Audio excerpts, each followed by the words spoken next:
Je vous invite à prendre votre Bible. On va faire pas mal de lectures ce matin. On va aller tout d'abord dans la Genèse, au chapitre 1er. Genèse, chapitre 1er.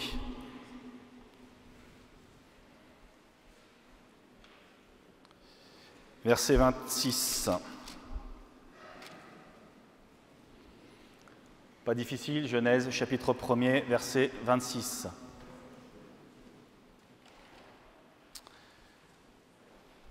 C'est bon ? Dieu dit, « Faisons l'homme à notre image, selon notre ressemblance, pour qu'il domine sur les poissons de la mer, sur les oiseaux du ciel, sur le bétail, sur toute la terre et sur tous les reptiles qui rampent sur la terre. Dieu créa l'homme à son image. Il le créa à l'image de Dieu. Hommes et femmes, il les créa. Dieu les bénit. » Et on va au verset 31. Dieu vit alors tout ce qu'il avait fait, et voici, c'était très bon. On va dans le chapitre 2, toujours de la Genèse, au verset 7. L'Éternel Dieu forma l'homme de la poussière du sol, il insuffla dans ses narines un souffle vital, et l'homme devint un être vivant. Et on glisse au verset 20. L'homme donna des noms à tout le bétail, aux oiseaux du ciel et à tous les animaux des champs. Mais pour l'homme, il ne trouva pas d'aide qui fût son vis-à-vis. Alors l'Éternel Dieu fit tomber un profond sommeil sur l'homme qui s'endormit. Il prit une de ses côtes et referma la chair à sa place. L'Éternel Dieu forma une femme de la côte qu'il avait prise à l'homme, et il l'amena vers l'homme, et l'homme dit « Cette fois, c'est l'os de mes os, la chair de ma chair, c'est elle qu'on appellera femme, car elle a été prise de l'homme. C'est pourquoi l'homme quittera son père et sa mère et s'attachera à sa femme, et pas à ses femmes, et ils deviendront une seule chair. L'homme et sa femme étaient tous les deux nus et n'en avaient point honte. » Et on va dans le livre de l'Éphésiens, l'épître aux Éphésiens, au chapitre 5.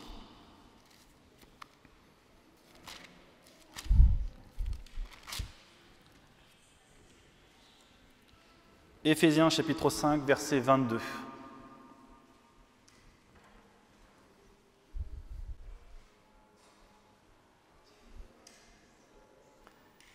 Éphésiens 5, chapitre 22. « Femmes, soyez soumises chacune à votre mari comme au Seigneur, car le mari est le chef de la femme comme Christ est le chef de l'Église, qui est son corps et dont il est le Sauveur. Comme l'Église se soumet au Christ, que les femmes se soumettent en tout chacune à son mari. Mari, aimez chacun votre femme comme le Christ a aimé l'Église et s'est livré lui-même pour elle, afin de la sanctifier après l'avoir purifiée par l'eau et la parole, pour faire paraître devant lui cette Église glorieuse, sans tache, ni ride, ni rien de semblable, mais sainte et sans défaut. De même, les maris doivent aimer leur propre femme comme leur propre corps. Celui qui aime sa femme s'aime lui-même. Jamais personne, en effet, n'a haï sa propre chair, mais il la nourrit et en prend soin, comme le Christ le fait pour l'Église, parce que nous sommes membres de son corps. C'est pourquoi l'homme quittera son père et sa mère pour s'attacher à sa femme, et les deux deviendront une seule chair. Ce mystère est grand, je dis cela par rapport à Christ et à l'Église. Et j'aimerais qu'on s'attache au verset 32. Ce mystère est grand, je dis cela par rapport à Christ et à l'Église. Ce matin, j'aimerais que nous parlions du couple parfait qui est Christ et l'Église. Dans le livre de la Genèse, nous l'avons vu, le plan de Dieu a été de créer l'homme à son image. Et il lui a donné une aide qui est Ève, qu'il a tirée de l'homme. Et ce qui est extraordinaire, on l'a lu au verset Genèse chapitre 1, verset 28, il est écrit que Dieu les bénit. Et c'est important de rappeler que le plan de Dieu, c'est celui-là. Dieu a béni l'union d'un homme et d'une femme. Et dès à présent, on voit déjà que Dieu a préparé, si on croit que la Bible est christocentrique, c'est-à-dire qu'elle est centrée sur Christ, on voit déjà que le plan pour l'humanité a été que Jésus quitte son Père, quitte la gloire pour s'attacher à son épouse qui est l'Église. Dès le début, on voit quelque chose de prophétique. Toute l'histoire de l'Église n'est faite uniquement pour rencontrer son Sauveur qui est Jésus. Et quand on discerne les Écritures, quand on prend du temps pour la méditer, on voit déjà, dès la Genèse, que Jésus-Christ est présent. L'homme quittera son père et sa mère et s'attachera à sa femme. C'est ce qu'a fait Jésus. Jésus a quitté la gloire, a quitté l'excellence de la gloire pour venir sur la terre, pour mourir, pour souffrir, pour s'acquérir son épouse qui est l'Église.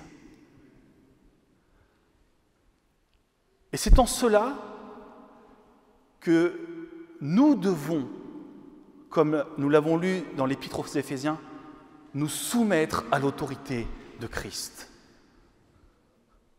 Lorsque l'apôtre Paul écrit « Femmes, soyez soumises à votre mari », je précise que ce n'est pas écrit « Femmes, soyez soumises aux hommes », on va recadrer un peu les choses, mais à votre mari, comme l'Église est soumise au Christ. Aujourd'hui, on est dans un temps, et on le lit dans l'Apocalypse, un temps particulier aujourd'hui où le couple ne veut plus dire grand-chose. Pendant très très très longtemps, il y a eu un esprit de machisme qui a détruit les femmes. Et aujourd'hui, on a un esprit de féminisme qui est en train de détruire les hommes. Et tout ça, ce n'est pas à l'image que Dieu veut, parce que Dieu a voulu l'homme et la femme et il les a bénis. L'homme quittera son père et sa mère et s'attachera à sa femme. Dans la Bible, il nous est dit que nous devons être les imitateurs de Christ. Et on lit un autre texte, c'est le texte que je conseille souvent aux jeunes et aux ados quand ils viennent me poser la question, ils disent « Manu, comment est-ce qu'on sait quand on rencontre la bonne personne ?» Comment on sait, Manu, comment on fait pour ne pas se tromper de dire que je vais trouver le bon mari, la bonne épouse et que je vais être dans le plan de Dieu? Et à chaque fois, je leur dis, vous allez lire Genèse 24. Allez lire Genèse 24. On va pas le lire. Genèse 24, c'est l'histoire d'Isaac et Rebecca. Vous connaissez cette histoire? On voit Abraham qui est là, qui est dans sa vieillesse, qui vient de perdre Sarah, Isaac est malheureux. Et il a dit « J'irai chercher une femme de mon peuple pour mon fils ». Il ne voulait pas n'importe qui. Dans la Bible, vous savez, cette histoire dans l'Ancien Testament, que le peuple israélite ne pouvait pas se marier avec les gens du monde parce qu'il devait rester saint. Et Abraham va faire jurer à son serviteur d'aller chercher une épouse de son peuple pour Isaac. C'est la même chose avec nous. Dieu a voulu une église sainte et parfaite pour Jésus. Et pour nous permettre de tendre vers cette église sans ride, sans tache, il nous a donné le Saint-Esprit pour nous conduire vers Jésus. Comme Abraham a choisi ce serviteur pour aller chercher Rebecca, qui a été conduite vers Isaac. Et vous savez que dans la Bible, Isaac est la représentation de Jésus qui va être sacrifié.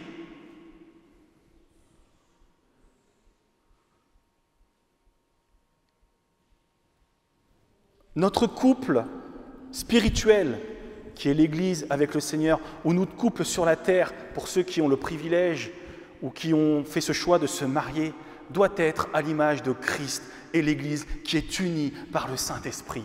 Parce que c'est ce que Dieu a voulu, Dieu les bénit. Et derrière ça, si on va plus loin, on a lu tout à l'heure que, vous connaissez bien cette histoire, je ne vous apprends rien, que Dieu fit tomber un profond sommeil sur Adam et qu'il a sorti une côte du corps d'Adam et qu'il a créé Ève. Dans la Bible, on voit que Jésus a été percé sur le côté, qu'il a souffert. Et à travers ça, c'est là que l'Église est née, par son sang. L'Église est sortie de Jésus-Christ à travers son sacrifice. Et c'est pour cela que nous voulons être soumis.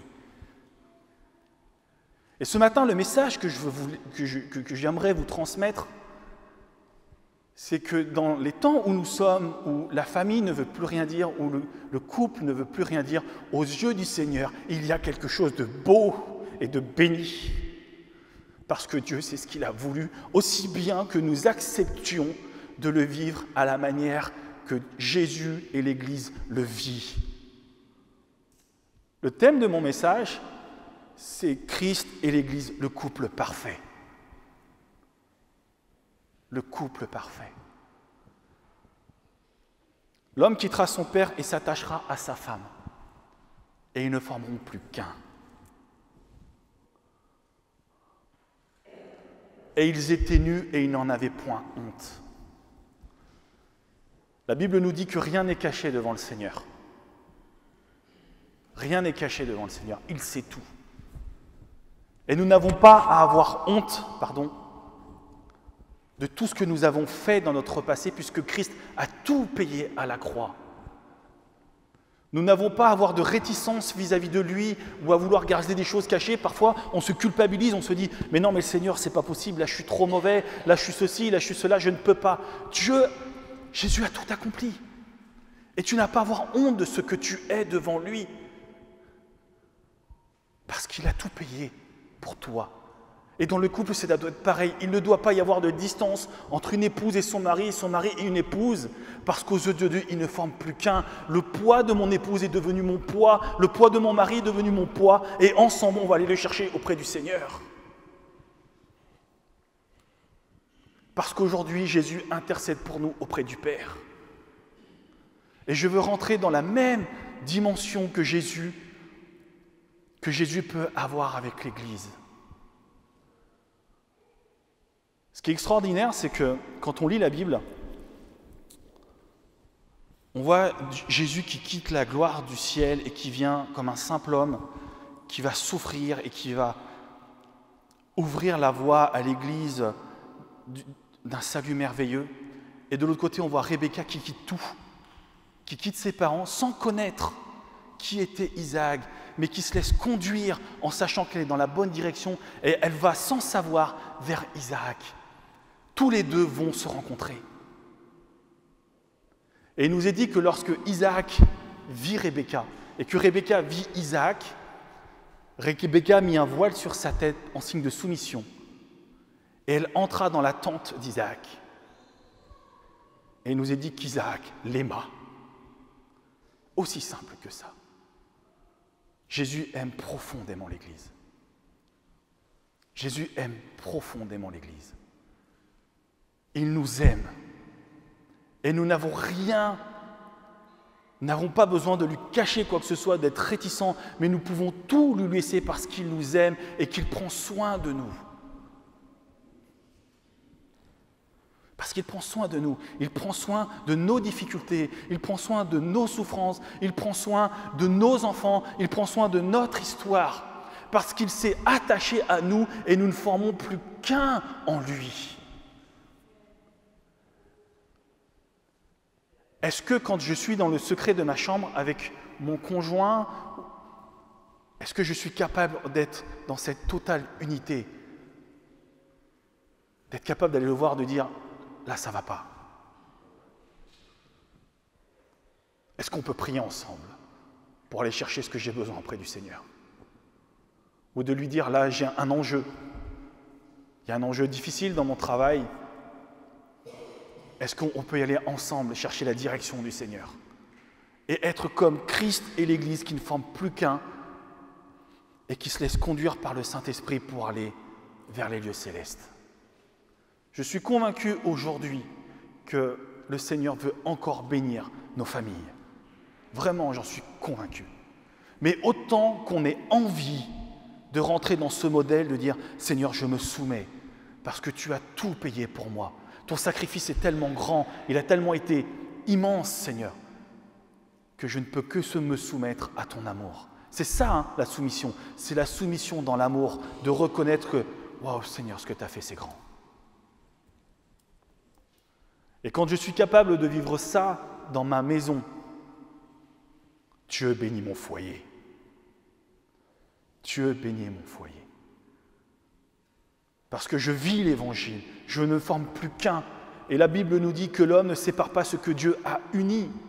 Que l'homme ne vienne pas non plus séparer ce que Dieu a uni au prix de son sang, qu'il ne sépare pas l'Église et Christ. Et souvent, par la manière dont on appréhende nos vies avec le Seigneur, nous-mêmes, on vient se séparer de la bénédiction, du lien qu'on peut avoir avec le Seigneur. On dit « Ah, on va faire ça comme ça ». Ou alors on va commencer à parler à la place de Dieu. Ou on va dire « Dieu a dit alors que Dieu n'a pas dit ».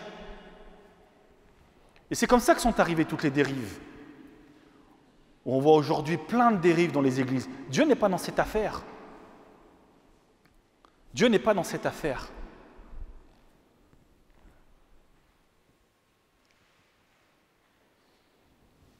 On est de plus en plus aujourd'hui, et j'en suis une bonne représentation, dans des couples mixtes. De plus en plus. Je te pose la question, mon frère. Est-ce que tu es capable de quitter toutes tes traditions? Est-ce que tu es capable de quitter tous tes raisonnements du pays, de quoi que ce soit, pour aller à la rencontre de ta femme qui n'a pas la même culture que toi?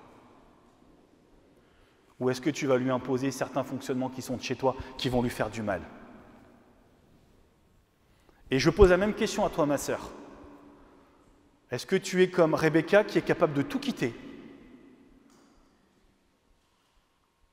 pour accepter de t'unir à ton mari en disant « c'est ensemble qu'on va construire quelque chose ». Parce que l'homme n'est pas sans la femme et la femme n'est pas sans l'homme.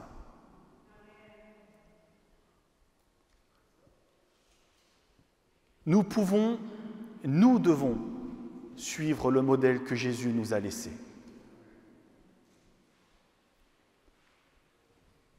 Souvent, je dis ça à la jeunesse, sur la prière.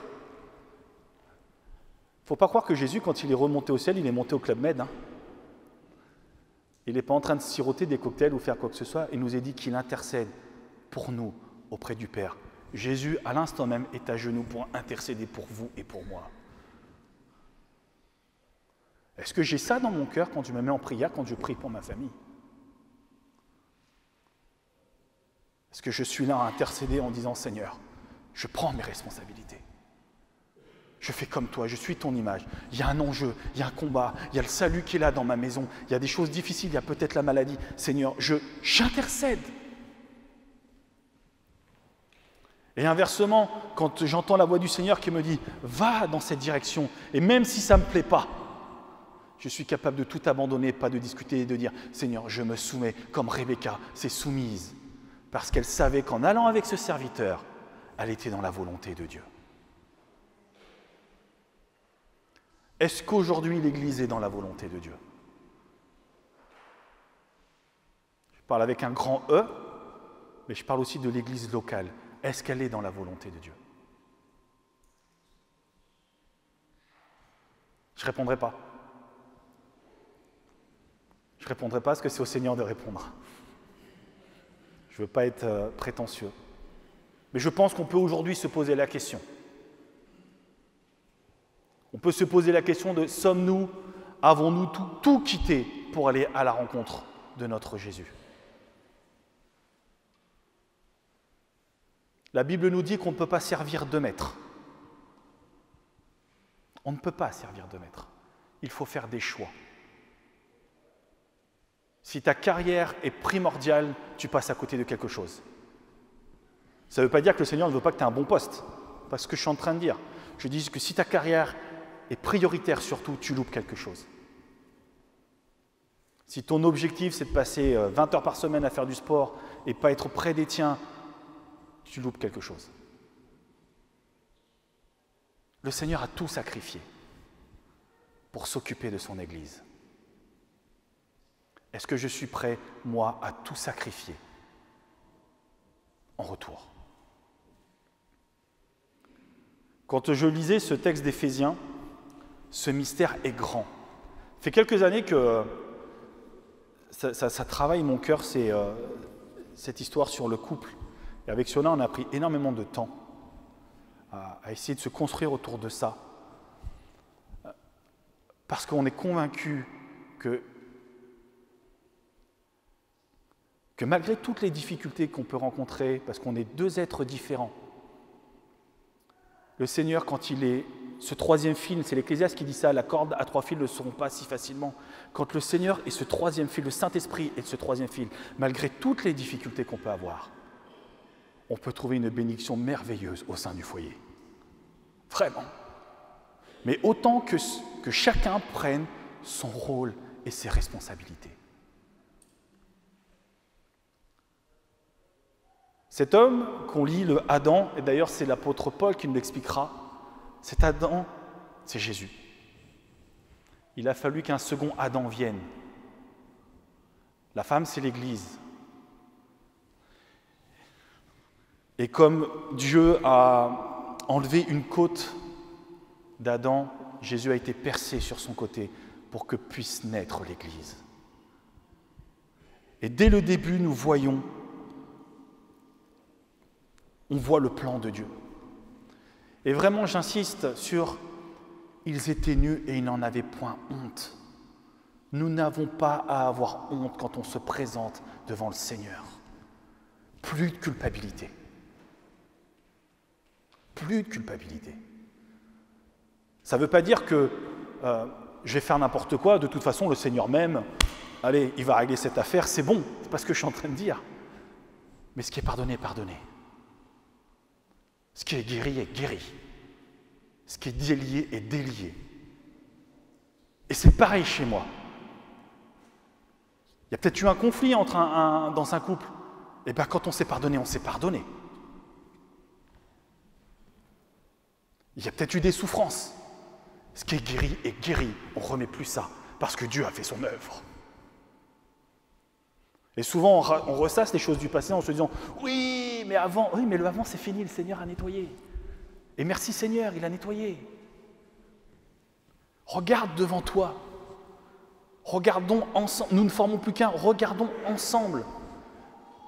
Et portons les fardeaux de notre conjoint, de notre épouse. Portons-le ensemble. Portons-le ensemble. Alors vous me direz, Manu, mais moi je suis tout seul.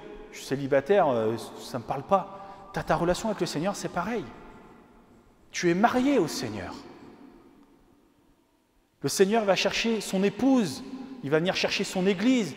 Et on l'a lu dans l'Épître aux Éphésiens, il la veut sans ride, sans tache. Ton temps que tu as, tu peux le mettre à te consacrer pour être saint, que celui qui est saint se sanctifie encore. Nous ne formons plus qu'un. Nous sommes le corps de Christ. Et les combats de ton frère, de ta sœur sont tes combats. Les combats des enfants sont tes combats. Les combats de nos vieillards sont tes combats. Et ensemble, le Seigneur viendra chercher son Église. Nous formons tous le corps de Christ.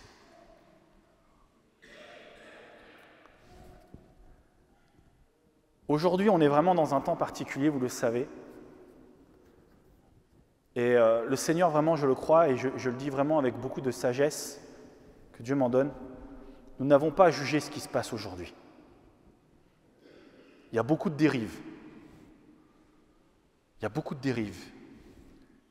Mais Jésus, quand il est venu, il n'a condamné personne. Nous n'avons rien à condamner sur toutes les dérives qu'il peut y avoir. Ça ne veut pas dire qu'on accepte, mais nous n'avons pas à juger, nous n'avons pas à condamner. Par contre, Dieu a prévu un plan pour l'homme et la femme. Il a prévu un plan pour Jésus et pour l'Église. Et pour tous ceux qui veulent rentrer dans ce plan, Dieu a prévu une bénédiction, parce qu'il a dit que ces choses étaient très bonnes à ses yeux.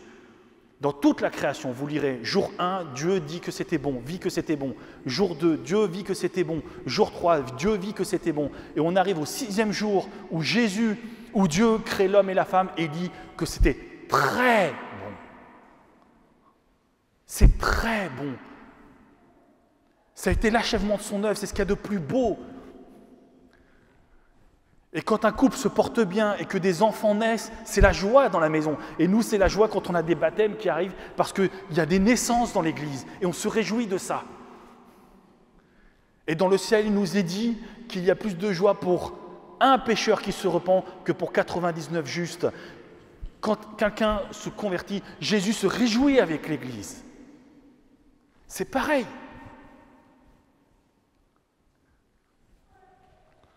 Dans Genèse chapitre 1er, on a dit ceci, Dieu les bénit et il dit « Soyez féconds ». Une église qui n'a pas de foi, une église qui ne vit pas est une église qui meurt, elle ne peut pas enfanter. Elle ne peut pas enfanter. Parce que ça veut dire qu'elle n'est pas connectée avec Jésus. Et il ne faut pas croire que l'Église pourra grandir, pourra prospérer si elle n'est pas connectée avec son mari, si je prends cette image. C'est pareil que dans notre couple. Si nous voulons une Église qui soit bénie, il faut que nous soyons connectés, il faut que nous soyons attachés. Le terme est fort, hein, et ils s'attacheront. Et il s'attachera à sa femme, ça veut dire que c'est lié. Si je ne suis pas attaché à mon mari, à mon épouse, ça ne marchera pas. Si moi, je ne suis pas attaché à Jésus, ça ne marchera pas.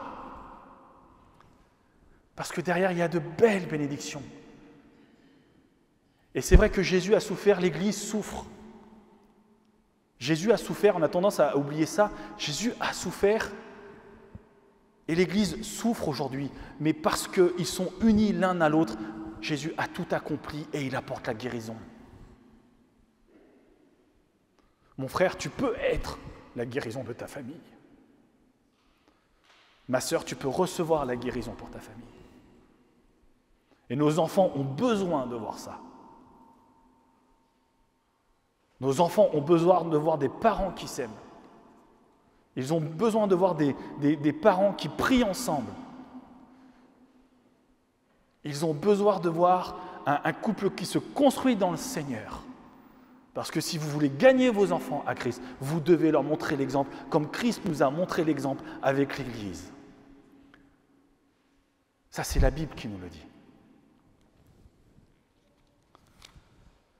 La Bible nous dit « Déchargez-vous sur lui de tous vos soucis, car lui-même prend soin de vous. » Est-ce qu'on est capable de tout se dire? Est-ce que je suis capable de tout dire au Seigneur? Il n'y a pas besoin d'être... cette fausse pudicité, excusez-moi ce terme, hein. Je ne sais pas comment le dire, mais tout est à nu devant le Seigneur, on n'a rien à lui cacher. Et comme Rebecca a quitté, comme Jésus a quitté, ils se sont rencontrés, le salut a rencontré le monde pécheur et c'est devenu l'Église, merveilleux. Ce mystère est grand. On ne comprend pas ce que le Seigneur a fait. Pourquoi est-ce qu'il a fait? Mais en tout cas, par son sang, et c'est ce que nous allons célébrer dans pas très longtemps, lorsque nous allons prendre la Sainte Seine, on peut peut-être réaliser une nouvelle fois, Seigneur, ouais, je suis lié à toi par ton sang. Et je veux respecter cela. C'est pour ça qu'il n'y a pas d'adultère, c'est pour ça que Dieu est un Dieu jaloux. C'est pour ça qu'il n'y a pas d'adultère. Dieu n'est pas pour l'adultère. D'ailleurs, ça fait partie des 10 commandements, mais aussi l'adultère spirituel. On est attaché au Christ, on est lié à lui. Et nous devons faire attention à toutes les idoles, toutes les idolâtries qui sont en train de se glisser tranquillement dans le monde et même parfois qui touchent les chrétiens. Vous savez, quand il y a un prédicateur qui vient, qui est bien connu, et que tout le monde va se précipiter pour dire « Oh, lui, c'est un super prédicateur, je vais aller l'écouter. » Ah bon, tu vas rencontrer le prédicateur ou tu vas écouter la parole de Dieu? Tu vas pourquoi?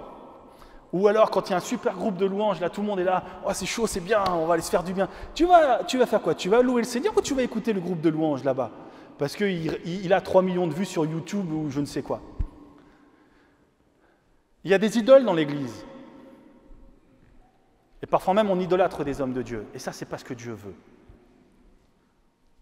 Tu aimeras ton Dieu de tout ton cœur, de toute ta pensée et de toute ta force. Voilà ce que nous dit. C'est le premier des commandements. Comme tu dois aimer ton mari, comme tu dois aimer ta femme. C'est ce qu'on a lu dans l'Épître aux Éphésiens. Et un mari qui n'aime pas son épouse ne peut même pas s'aimer lui-même. Parce que comment il peut haïr sa propre chair? Christ nous aime d'un amour qui est merveilleux. Et peut-être qu'il faut délier des situations dans les maisons. Et je vous invite à aller délier des situations dans vos maisons. Si vous voulez recevoir la bénédiction du Seigneur, allez délier peut-être des choses dans vos maisons. Parce que souvent, on accuse le diable de problématiques en disant on n'est pas béni, on est attaqué, mais peut-être que le problème c'est toi. Peut-être que tu n'as pas pardonné parce qu'à cette époque-là, il s'est passé quelque chose de grave. Et peut-être que c'était quelque chose de grave. Mais tu dois le pardonner comme Christ t'a pardonné. Tu dois pardonner comme Christ t'a pardonné. Parce que si tu ne pardonnes pas, il ne te pardonnera pas non plus. Prière du Notre Père. Hein. Pardonne-nous comme nous aussi nous pardonnons à ceux qui nous ont offensés. Je vais même aller très très loin, si vous me permettez, avant qu'on se mette en prière.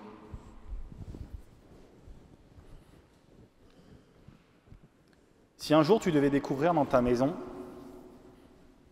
que ton époux ou ton épouse a commis un adultère, ou a été volé, ou est un voleur, et que tu le découvres, comment tu fais?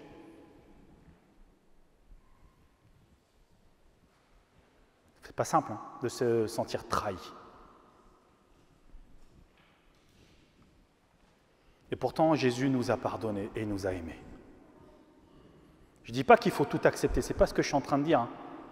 C'est pas ça de dire quand une épouse rentre chez elle le soir et qu'elle se fait tabasser par son mari, elle ne va pas lui dire « Merci chérie, hein, ça m'a fait du bien ». C'est pas ce que je suis en train de dire, on est bien d'accord. Hein.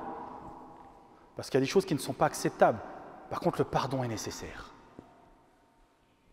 Le pardon est nécessaire parce que Jésus nous a pardonné malgré tout ce qu'on lui a fait subir. Jésus a accepté de mourir sur la croix pour chacun d'entre nous alors que nous ne le méritions pas. Nous devons être semblables au Seigneur.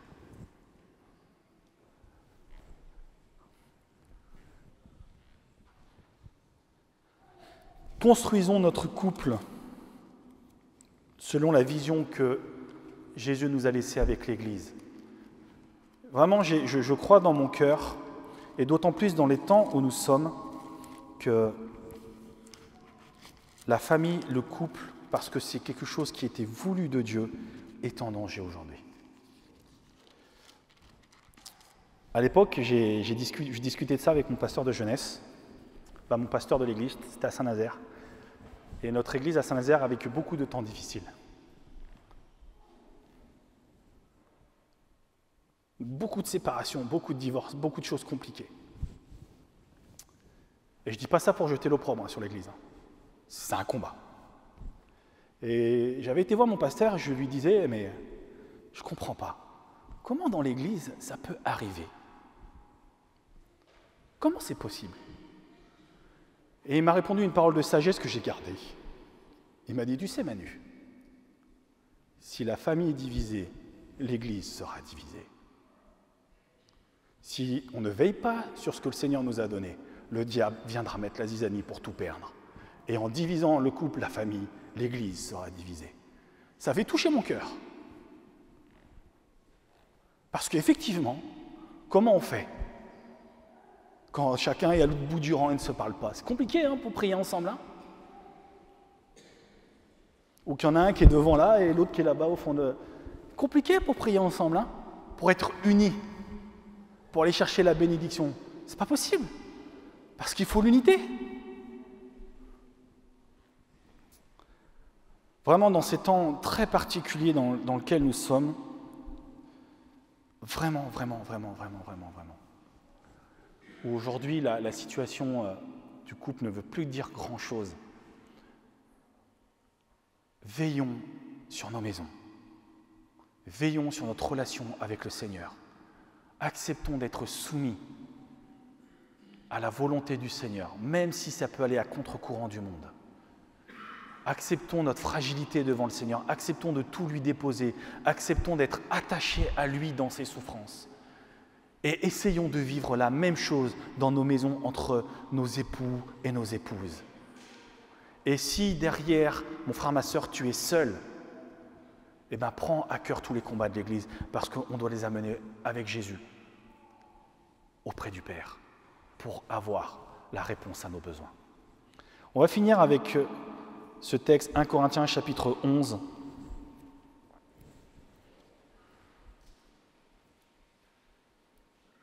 « 1 Corinthiens chapitre 11.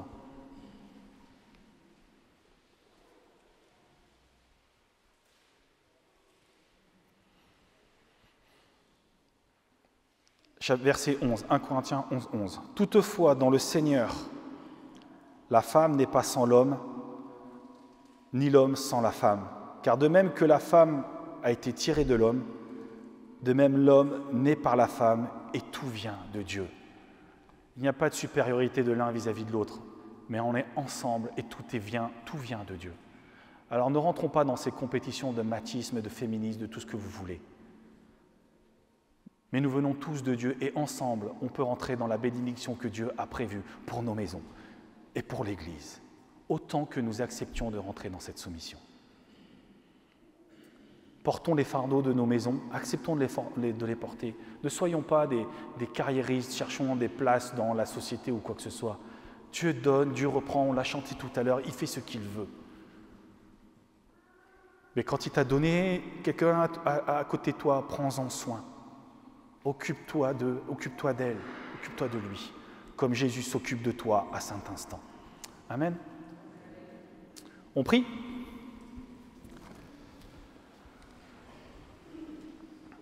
Seigneur, je veux rester très humble vis-à-vis de ta parole, Jésus. Et Seigneur, je veux vraiment mesurer, Seigneur, combien, Seigneur, on ne peut rien être sans toi. Et que tout vient de toi, Seigneur. Et Seigneur, pardonne-nous, Seigneur, pour chaque fois où nous sommes sortis, Seigneur, de ton autorité, parce que nous ne voulions pas t'entendre ou nous ne voulions pas accepter, Seigneur, ce que tu avais prévu pour l'Église ou pour notre vie. Je te prie, Seigneur, vraiment pour chaque famille, Seigneur, que nous représentons dans l'Église. Je te prie vraiment, Seigneur, pour chaque couple, chaque maison. Je te prie pour les personnes seules, Seigneur, parce que tous, Seigneur, nous avons à apprendre de ce mystère, Seigneur, qu'il y a entre toi et l'Église. Et Seigneur, nous voulons être à ton image, nous voulons suivre tes commandements, Seigneur, nous voulons être remplis d'humilité, soumis, parce que, Seigneur, je crois, Seigneur, vraiment, que dans cette union, Seigneur, il y a ta bénédiction. Et Seigneur, nous ne voulons pas nous priver de ta bénédiction, vraiment.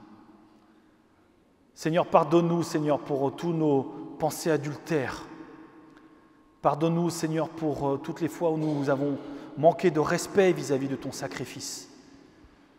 Pour chaque fois, Seigneur, où nous avons volontairement, Seigneur, été rebelles, Seigneur, à toi, Seigneur, en voulant vivre par nous-mêmes. Seigneur, merci parce que nous pouvons nous présenter sans honte devant toi, Seigneur, parce que tu as tout pris à la croix du Calvaire et ton amour, Seigneur, couvre toutes nos fautes.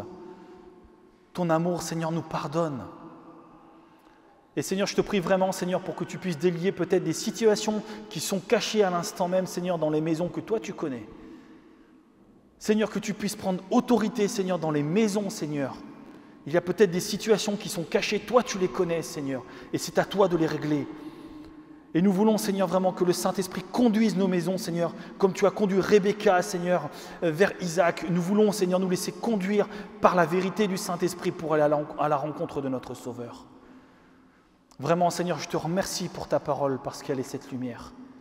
Je te remercie pour ce que tu nous donnes, parce que tu nous permets de grandir en toi, Seigneur. Nous voulons être, je veux être de cette Église qui est sans tache, sans ride quand tu viendras la chercher, Seigneur.